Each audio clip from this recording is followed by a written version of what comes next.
கடவுளிலே கருணை தன்னை காணலாம், அந்த கருணையிலே கடவுளையும் காணலாம்.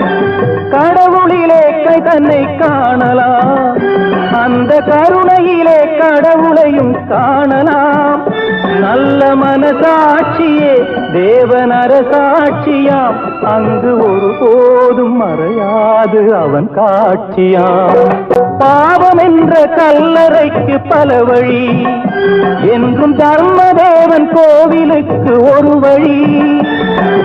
பாவம் என்ற கல்லறைக்கு பல வழி, என்றும் தர்மதேவன் கோவிலுக்கு ஒரு வழி. இந்த வழியொன்றுதான் எங்கள் வழி என்று நாம் நேர்மை ஒரு நாளும் தவறாமல் நடை போடுவோம். ஒன்றே குலம் என்று பாடுவோம்.